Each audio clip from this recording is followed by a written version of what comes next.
Andrew Tate, Eman Gadzi, Luke Belmar, Charlie Morgan. So you're probably wondering why I'm just saying random names, and I have random names on my whiteboard. But the reason as to why that is, and you could probably guess by the title, is that these four people are what I'd consider masters, not to like butt sniff or anything, right? But explaining a little bit further. So I think all what a person is just a sum of like the skills they've acquired over their life. And with that context, Andrew Tate being somebody who we can all admit, whether we like him or not personally, right, with our emotions involved, we can all admit that he's a guy who's pretty good at marketing, sparking up a reaction at scale, making people feel like emotional, getting an emotional response out of people, getting people to act, you know, whether it be leave a negative comment or buy his t-shirts or buy his course. It's safe to say that Andrew Tate is one of the best at doing that, whether you like him or not. Like, it's not even me sniffing up to these guys, it's literally just the observation of a fact. So that is Mr. Tate. Eman Gadzi as well. Just like Andrew Tate knows how to spark a reaction, this is somebody who is an expert when it comes to marketing, distribution of his name, positioning. Like, whether you like him or not, you see him as an authority. You see him as somebody who leads the industry that he's in. So, you know, with all emotions aside, this is another person who's clearly, he knows what he's talking about. Like, you know, numbers don't lie is what I would say. Like, the amount of people who he reaches on a monthly basis across all of his marketing channels, you know, the lifestyle he lives, I don't really think you can fake that. And even if you could, I think, you know, how he talks and his view of the world and, you know, the knowledge that he has, these aren't things you can fake. The same with Andrew Tate. Like, what you notice with all these guys is that when they talk, they are super smart.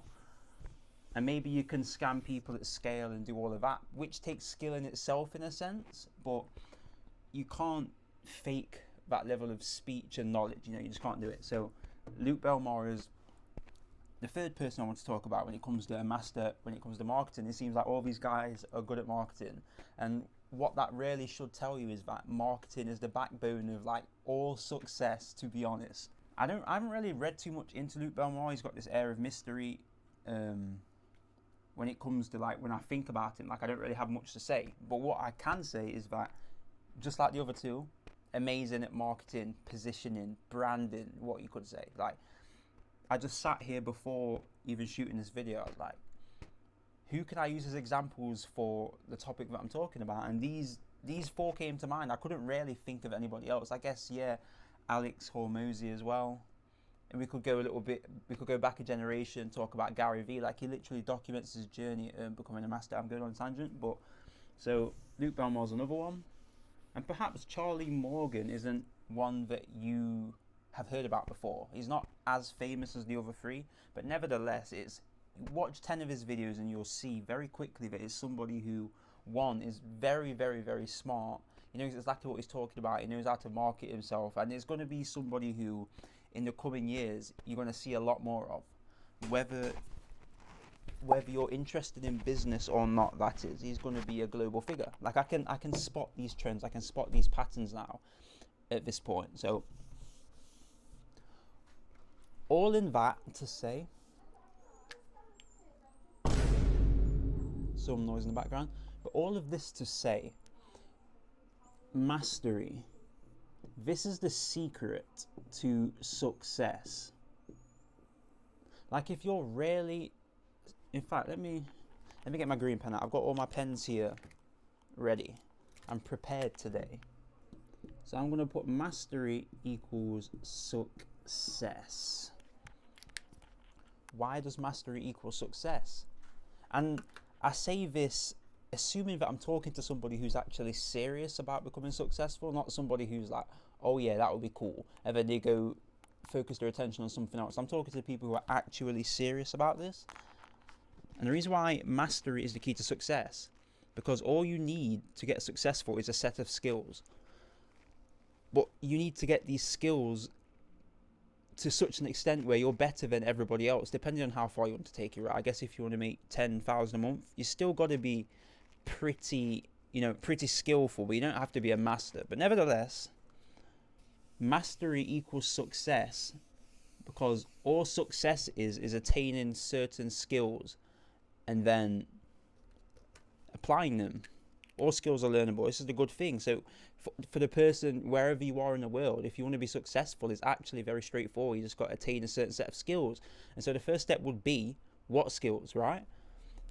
I'm not going to mention that in this video because there's a lot of different skills and you could acquire different skills. Like, you don't have to acquire them all. There's different skills you can do for different things. But anyway, I'm going to outline the process of mastery in a way which I feel like the listener will be able to resonate with. So say, when it comes to mastery, because it takes so much, you probably want to do something that you're going to stick out over the years.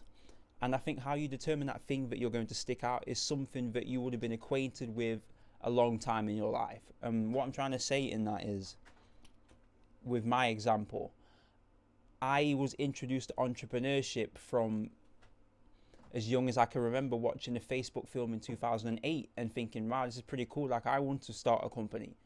And I didn't really think anything much else of it. I remember selling tie-dye t-shirts at school, or selling like frogs door to door, because I used to live next to a lake. So I used to get frogs in my back garden, just random stuff like that from a young time. So I know that I have a passion for entrepreneurship and it's something what I want to pursue. What I'm trying to say is, when it comes to your thing, what you want to master, you probably already know what it is. Maybe you know what it is on a subconscious level and you need to bring that to your awareness. Regardless, the process is, you finally get serious about wanting to become a master. So, you know, in my case, mastery is 100,000 per month. 100k PM. I'm going to use some acronyms. This is my idea of mastery. And I understand also that this is just a phase one. But to get to 100,000 per month, there's a lot of different thought processes that I need to go through, and a lot of different skills that I need to acquire. So thought processes I need to go through is like, what vehicle am I going to use to get there? Because you can't just think. You can't just think your way there. Like, Think and Grow Rich. That is a good book, mind you, but the title is perhaps a little bit misleading. What vehicle? I know what vehicle. I'm not going to explain it here. That's not what we're here to do. And then, you know, after considering the vehicle, what is the process going to be? So, like, what skills do I need to attain to get to 100,000 per month? To get to 100,000 per month, I need to be a master at sales. I need to be a master at persuasion. Sales and persuasion are kind of like a chicken and an egg, right? I need to be a master when it comes to marketing, to be honest. From two standpoints, I need to be a master at marketing for my clients to get them results. My business model is an agency. And I need to be a master at marketing when it comes to attracting clients to be interested in what it is I'm selling. So these are different processes. So there's loads more, right? Because each one has tons of different subcategories.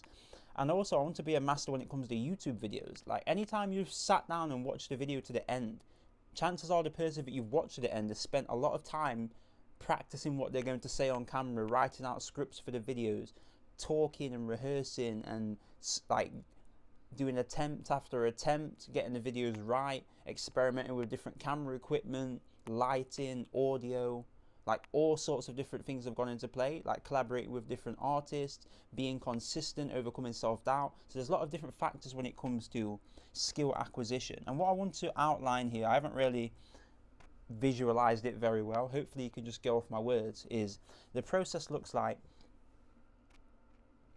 you have a goal, it's above you right now. So the person who gets that goal isn't exactly you in this moment, and that feels quite uncomfortable. And so what you're going to encounter is a lot of battle with self-belief. You know, when a child is just born perhaps and they're going about their life, everything is new, everything is dazzling, everything is exciting, you know, because they've never encountered it before. So it requires conscious attention to process that data. it's kind of the same when it comes to skill acquisition, because when you're acquiring skills, it's something that you haven't done before. It's a new area, that it's a new path, right? So you're in that kind of baby state of awe, which is amazing, and it makes life, it really gives, I can't think of an idiom for it now, but it makes life good, right? Just like a kid, like kids don't have depression and stuff like that. So what I'm trying to say is, it's a good state to be in, acquiring new skills and moving towards new goals. But something about that is that, it takes a lot of energy. This is why babies sleep for like 16 hours a day, because they're just exhausted from taking in all this different data. It's kind of the same when you're chasing your goals, if you like, or becoming a master. So it is a process and a half. And I feel like I haven't really talked about any of this, to be honest. I've only given you like a scratch on the surface when it comes to mastery. Even talking on camera like this, for example, like you go back and watch my first video on YouTube and contrast this to now, and most of that is just belief. Like, I've had that ability to speak inside of me the whole time, obviously, right? There's not really much like skill acquisition's weird. I think a lot of it is just mindset. I remember turning my camera on and having like a belief that this isn't comfortable, that this is something, you know what I mean? Like, it's hard, and so it would take me a lot longer to make the videos. I would just have stupid practices like reading word for word off a script so that the video just sounds robotic, doing editing styles what don't make any sense. So there's all these kind of different things, like these little mental blocks that you overcome on the road to mastery. So it's very rewarding to go down this path, and it's constant, right? Constantly acquiring, new skills, because when you get to even with this, you feel like you've got to a certain point.